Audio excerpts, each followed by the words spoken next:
Buenos días, amigas, amigos. Este es Omar Flores transmitiendo desde Melbourne, Victoria, Australia. El día de hoy vamos a hacer un comentario acerca de un relato que está escrito en el libro de Isaías, capítulo 6, versículos del 1 al 7, donde se cuenta la historia de que Dios se apareció de una imagen visible, sentado en su trono, rodeado por serafines. Esos seres alados con 6 alas, con 2 de los cuales cubrían sus rostros, 2 cubrían sus pies y con otros 2 volaban. Y Dios estaba en medio de ellos.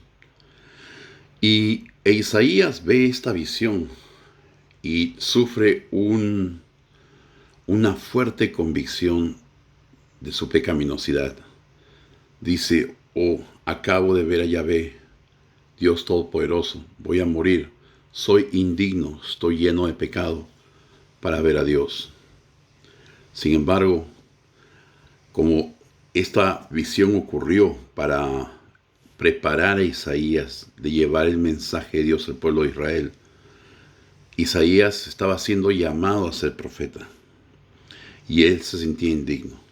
Y uno de estos serafines cogió del altar que estaba delante de Dios con unos garfios para no quemarse, obviamente, uno de los coals, de los cenizas, creo que se dice en español, esto negro, con lo cual uno enciende la barbecue, un carbón candente que está constantemente ahí ardiendo. Todo lo que hemos visto, como arde el carbón, mantiene el calor, ¿verdad? Está siempre rojo. Y lo puso en los labios de Isaías y le dijo: tus pecados te son perdonados. Ya tus pecados han sido expiados, haciéndolo digno de poder hablar en el nombre de Dios Altísimo. Vamos a analizar el contenido de las enseñanzas de esta lectura que se encuentra en el libro de Isaías, capítulo 6, de versículos del 1 al 7. Hay que darse cuenta de 3 cosas quizás acá. Quizás 2, pero hay una que recordar siempre. En varias veces, en ocasiones en el Antiguo Testamento, se habla de Dios de una manera antropomorfa. ¿Qué quiere decir antropomorfa? O sea, como si fuera un ser humano. Aquí se le ve rostro, manos, pies. En Génesis 18 se nos dice que Dios descendió como un ser humano, comió, se lavó los pies y tuvo una barbecue con Abraham en Manré. Eso fue antes de mandar a sus 2 ángeles a que destruyeran Sodoma y Gomorra. También en el libro de Daniel, capítulo 7, dice que Daniel vio al anciano de días que descendía del cielo con gloria a juzgar a los santos de Dios, y le dio autoridad al Mesías, a uno como hijo de hombre, o sea, un humano, que se aparecía delante de él y él con su autoridad divina le dio. Aquí cuidado con mis hermanos ortodoxos que dicen que este que le dio lo mismo que el que recibió era Jesús, dividido en 2, y tienen esa idea metida en la cabeza de que Dios se multiplica 3, 4, 5 veces como si fueran modalistas. Esa es una herejía modalista, mis hermanos. Porque Dios no habla en trabalenguas, Dios no habla en mira, aquí estoy yo, aquí también, y arriba y abajo. Dios está en todas partes, pero no juega ese juego con nosotros los humanos porque nos confunde, y Dios no es Dios de confusión.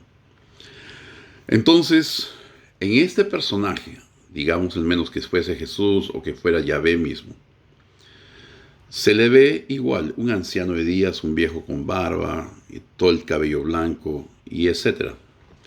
Y muchas otras particularidades también, como el libro de Revelación, en el capítulo 1, el Dios que está sentado en el trono y los 24 ancianos alrededor de él. Todas estas son visiones teofánicas, lo que se llama en teología una teofanía.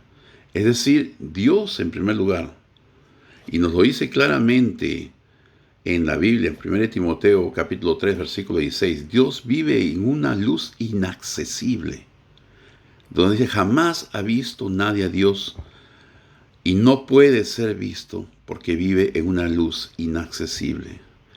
Dios es infinito, hermanos. Nosotros, los ángeles, los animales, los humanos o cualquier otro ser viviente que existe en el universo, todos somos seres limitados porque somos seres creados.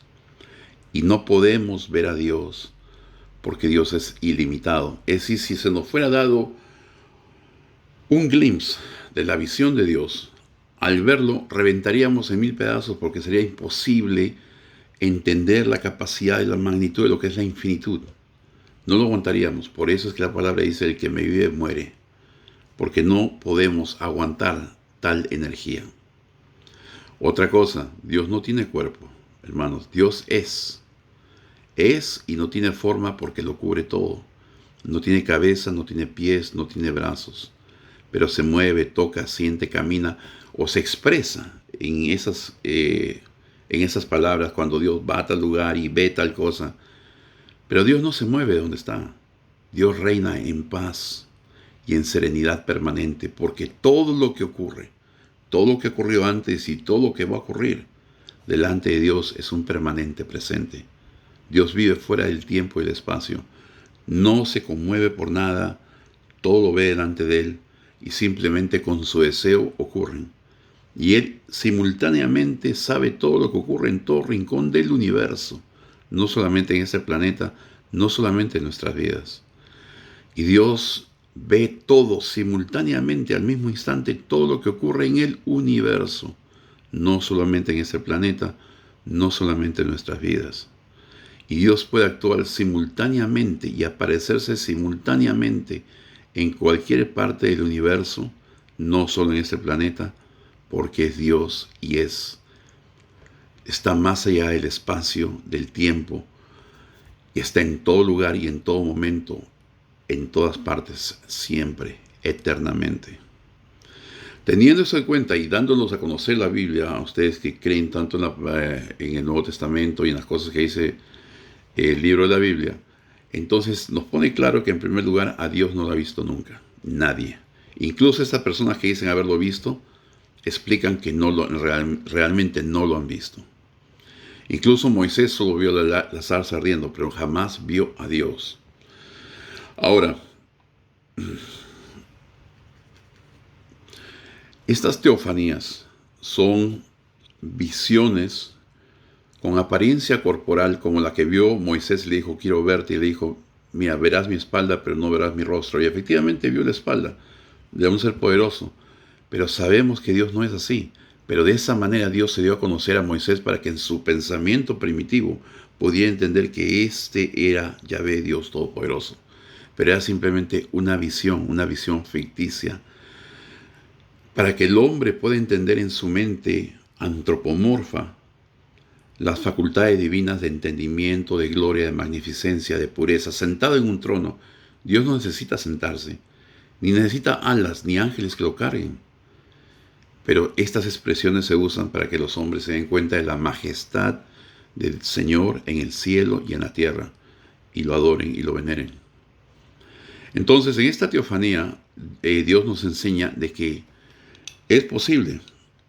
A lo largo de la historia, Él se ha aparecido o dado una imagen casi humana de Él para que lo entendamos, pero debemos saber que Dios son imágenes imaginarias de lo que representan a Dios, pero no son Dios realmente. Dios no puede ser visto por nadie, ni en esta vida ni en la otra, porque es imposible comprenderlo, imposible sostenerlo por nuestros sentidos.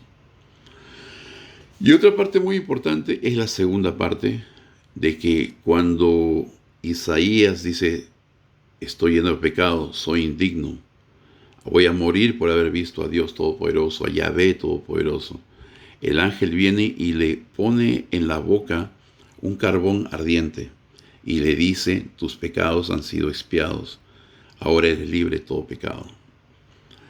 Aquí notamos de que Dios jamás pasa la expiación del pecado a un inocente en tu nombre. Yo el otro día dije: Dios mío, cóbrame a mí las culpas de todos mis seres amados, con tal de que ellos no tengan que ver jamás el infierno. Y lo vuelvo a repetir. Y también lo dice Pablo en la carta a los Romanos: si yo pudiera estar maldito por Dios para siempre, con tal de que los judíos se salven, que así sea. Pero el problema, hermanos, si lo podemos salvar así, es que eso jamás puede pasar. Porque Dios es infinitamente justo, y en su infinita justicia el culpable paga y el inocente no puede pagar por otro, porque estaría alcahueteando, como decimos en Perú, a las personas que han cometido pecados, cargándoselos a un inocente, lo que ya es injusto y contrariamente a la justicia perfecta y divina de Dios, y simplemente ir gratis a un pecador bajo los méritos de otro, habiendo cobrado, porque aquí el arrepentimiento no vale, porque está cobrando Dios lo que le debemos, sea a nosotros o a un inocente. Pero en realidad Dios no hace esto. Dios no cobra jamás los pecados a un inocente que diga yo pago en vez de este culpable. Es imposible ser aceptado por la justicia divina. Es imposible para Dios hacer esto. Y como vemos en este caso, Isaías pagó por sus propias culpas, porque el dolor del carbón ardiente, dice, expió su culpa. Es decir, cumplió con el castigo que se merecía y fue perdonado, libre de pecado. Fue hecho libre de pecado, dice. No dice fue perdonado, tus pecados se han ido, no están ahí. Pero ahora nos preguntamos, ¿esto realmente ocurre así? ¿Podemos nosotros pagar por nuestras culpas? Si no nos arrepentimos, pagaremos por nuestras culpas en el infierno. Jesús lo dijo, te aseguro que no saldrás de ahí hasta que no hayas pagado el último céntimo de lo que debes. Pero si contamos con la misericordia de Dios, si venimos a pedir a Yahvé perdón, este pago de culpas queda borrado. Porque la misericordia de Dios, que es todopoderoso y está muy por encima de las leyes que Él mismo ha puesto, de retribución, el poder de Él como creador de todo lo que hay, de todo, de todo, de todo, incluso los principios de justicia y amor vienen de Él, creado por Él.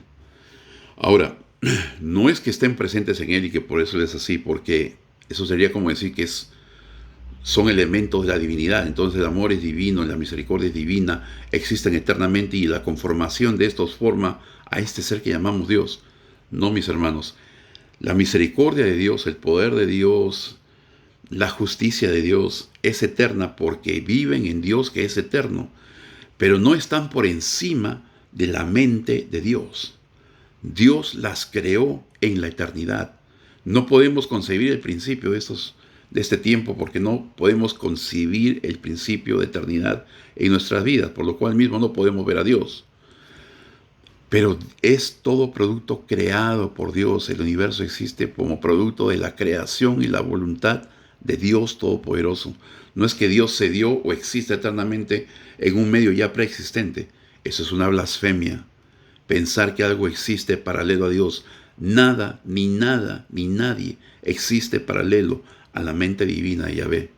Y Yahvé es el creador de la verdad, el creador de la mentira que ocurre al negar la verdad. El creador de las luces y las tinieblas, de la vida y la muerte, del perdón y la misericordia y de la bondad. Él es el autor, Él creó esto. Porque Él es así. Él en su mente decidió que esto fuera así. Ahora, ¿qué pasa cuando uno pide perdón a Dios? Él, como dueño de todo lo que hay, decide absolverte de todas tus culpas. ¿Por qué? Porque quiere y porque puede, porque es Dios. Y si te dice alguien, ¿y qué va a pasar con la maldad que hiciste, con las consecuencias? Dios es justo, demanda pago. Dios es el que demanda pago de nosotros para nuestro propio bien, para que nosotros podamos darnos cuenta de la maldad que hemos hecho y arrepentirnos, cuando hemos muerto sin arrepentirnos. Pero si nos damos cuenta de nuestra maldad en esta vida y le pedimos de Dios perdón, Dios nos perdona ahora y nos absuelve de todas esas consecuencias. Y la prueba de que Isaías realmente, aunque se le dice, eres libre de culpa, purgaste tus pecados, es que cuando el ángel coge con garfios este carbón ardiente, que se supone que el ángel no debería sentir calor, ¿verdad? Pero bueno, en esta figura hipotética, lo hace para que Isaías entienda de que esta cosa quema y duele. Y se la puso en los labios e Isaías no sintió dolor. ¿Y a qué se debe esto? Que realmente si no sentía dolor no pagó por sus culpas. ¿Y por qué no pagó por sus culpas?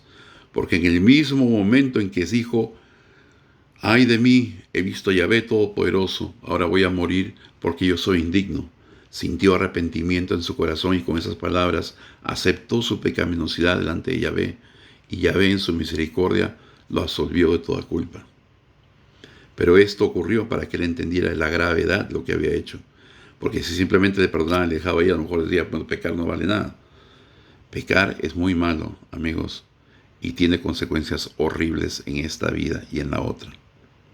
El infierno es un lugar terrible, más allá de lo peor que te puedes imaginar en este mundo.